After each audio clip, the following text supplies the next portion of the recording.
La team, Monsieur Ouattara est attendu à la CPI. Et aujourd'hui, ce n'est absolument plus un simple combat de l'opposition ivoirienne ou bien du camp du président Laurent Gbagbo. Ça va au-delà. Nous avons une déclaration des coalitions de l'Afrique francophone pour la Cour pénale internationale relative à la situation préélectorale en Côte d'Ivoire. Alassane Ouattara ne va pas échapper. Je vais vous lire ici le communiqué et les parties signataires. Et ensuite, je vais vous montrer que cette demande-là a été faite depuis par Maître Altit. La team, écoutez cette déclaration. Déclaration des coalitions de l'Afrique francophone pour la Cour pénale internationale relative à la situation préélectorale en Côte d'Ivoire. C'est fait le 21 avril 2025, c'est-à-dire aujourd'hui. Abidjan, Bangui, Bamako, Bujumbura, Conakry, Kinshasa, Djamena, Ouagadougou, Rabat. À l'approche de l'élection présidentielle en Côte d'Ivoire, prévue le 25 octobre 2025, le pays est la proie aujourd'hui à une crise préélectorale. Cette situation est consécutive à la non-inscription de M. Laurent Gbagbo, président du PPACI, de M. Charles Blé Goudé, président du COGEP, et de M. Guillaume Soro, président de Génération et Peuple Solidaire, sur la liste électorale pour des raisons de condamnation judiciaire à l'annonce par les principaux partis d'opposition, le PPACI, le PDCI et le FPI, de la suspension de leur participation aux travaux de la commission électorale indépendante et au débat sur la nationalité du président du PDCI, M. Tidjane Thiam.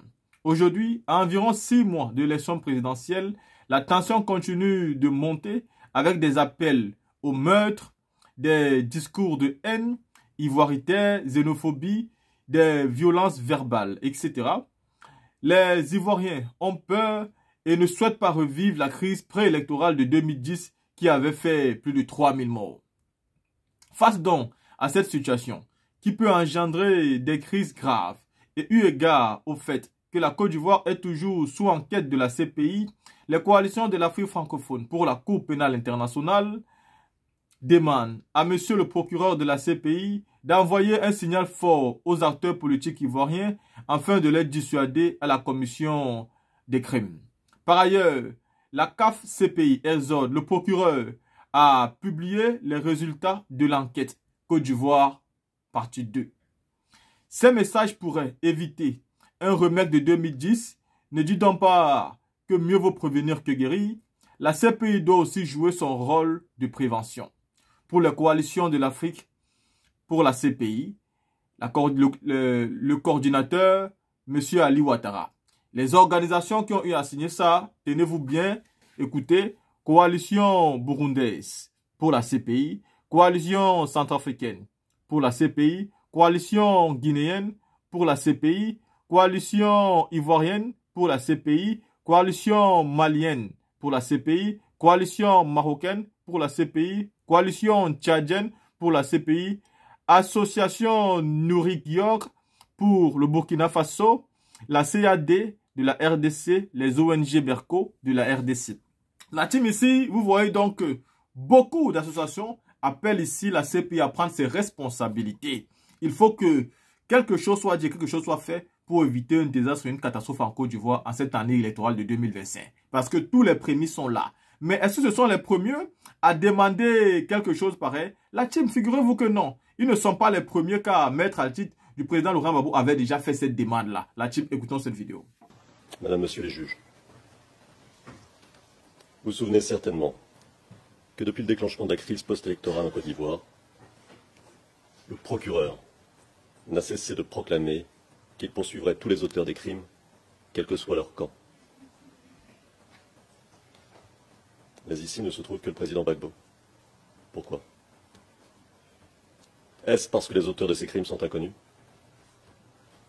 Bien au contraire. Ils sont connus de tous et leurs crimes sont documentés. Documentés en détail par toutes les organisations de défense des droits de l'homme.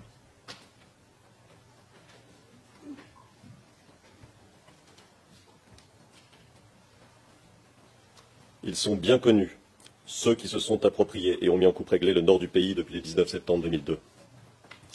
Ils sont connus, ceux qui sont soupçonnés d'avoir ordonné l'assassinat des gendarmes de Bouaké en 2002. Le meurtre et le viol de civils à Mans en 2003. Le meurtre de civils à Korogo en juin 2004, lors d'un conflit entre Soro et Ibé. Les massacres de Bouaké en 2007. Le meurtre d'opposants et de civils lors de conflits sanglants entre rebelles en 2008. Entre autres atrocités. Ils sont connus de tous. Ceux qui sont soupçonnés d'avoir fait torturer et tuer à Yopougon en mai 2011. Ceux qui, depuis le 19 septembre 2002, pratiquent le pillage, les extorsions à grande échelle et se livrent à toutes sortes de trafics en violation des lois. Ceux qui font du viol systématique une politique. Ceux qui utilisent les mercenaires et les miliciens d'Ozo pour terroriser la population. Et ceux qui continuent aujourd'hui encore à commettre des crimes, notamment dans l'Ouest ivoirien. Ils sont cités dans les rapports des Nations Unies, d'Amnesty International, de Human Rights Watch, de l'International Crisis Group, de Global Witness, du département d'État américain et bien d'autres encore. Alors, serait-ce parce qu'ils se cachent qu'on ne saurait où les trouver? Pourtant, l'un est préfet, l'autre dirige l'armée, un troisième le groupe de sécurité de la présidence, un quatrième la garde républicaine, ou bien encore la force spéciale, tous nommés à ces postes par Alassane Ouattara en 2011 et 2012. D'autres encore sont des hommes politiques de premier plan, et ne se cachent pas. Alors pourquoi ne sont-ils pas là? Pourquoi ne sont-ils pas poursuivis? Car ne s'agit-il pas ici de déterminer les responsabilités d'un conflit long et douloureux? Tout se passe comme si le procureur près la Cour pénale internationale avait été convaincu, depuis les débuts, qu'il n'y avait qu'un responsable au drame que vit la Côte d'Ivoire. Quand vous finissez d'écouter cette vidéo, vous convenez ici avec moi que les demandes avaient été faites depuis. C'est la CPI qui n'agit pas à temps. Ne soyez pas les pompiers après que le feu soit fini, arrivez à temps. Ou alors, ne soyez pas des médecins après la mort. Essayez d'éviter que la mort arrive. Prévenir vaut mieux que guérir, comme on vient de lire dans ce courrier. Il est important pour vous de tout faire pour éviter la catastrophe.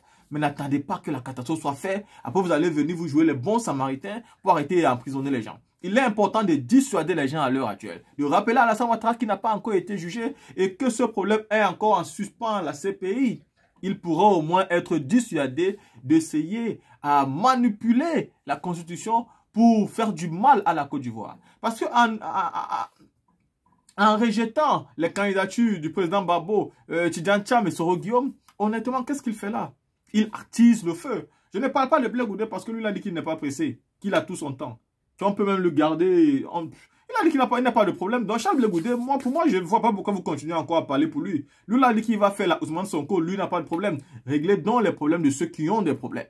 On peut laisser ceux qui n'ont pas de problème. Ils disent qu'eux, ça ne les cause pas de problème. Ceux qui trouvent qu'il y a un problème par rapport à ça, réglez les problèmes. Surtout que pour Blé Goudé, je ne sais même pas pourquoi il a été condamné. Pour le président, on parle de braquage de la BCO. Pour Blé Goudé, c'est quoi? S'il vous plaît, ceux qui connaissent les raisons pour lesquelles Blé Goudé a été condamné, mettez en commentaire pour nous édifier.